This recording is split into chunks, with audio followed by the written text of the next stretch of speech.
ziny tsy hoe zany fa tsy hoe zah ka miboaka agny fa Antananarivo ato am'zay le baba antegna miboaka tragno hely godra herika ampotim-peo agnany avy katkoro tsisy boahagna tragno hoe sasalamba tsy hoe zah ka mognano commission avy le olo agnateragna commission koa lalagna mandeha aminjare miakatra midigny magnome forme racine carré lalagna mandeha akagny na mbo mandinisy tegna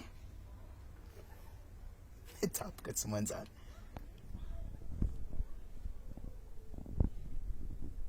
Chérie, tiako be anao.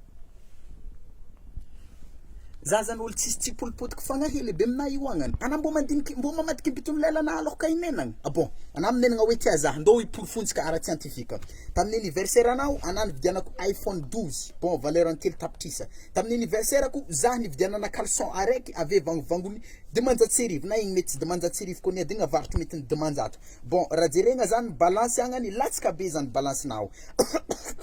latsaka be zany balance nao ave na minenagna tia za nandritran zany nenagna hoe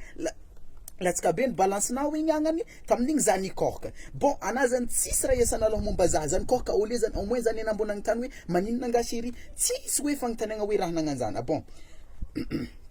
avy eo aminjay tagnatin'ny zany nenagna ty hongotry nahy ro agnany napiakaraka tambony agny tsy azonao no hoe ino raha antony apiakaraka hongotry ro dika zany na manque datation tsisy raha iasana aloha raha atako jiabijiaby bon raha porofogna zany ana tsy tia zaha avy eo aminjay zany tsika zany exponentiel plus delta triangle isocèle donc magname quelconque zany les formes fitiavagna anazy donc zany normalement zany fitiavagnan'olo magname forme kera na ndraiky magname forme losange des quadrilatères izy avake hoagny donc au final là, pourquoi que je dirais que on va prouver avec terme scientifique que déterminer x fitiavany mendriky za égale 0 donc 0 à la puissance d mbola égale à 0 donc au total anaty tia za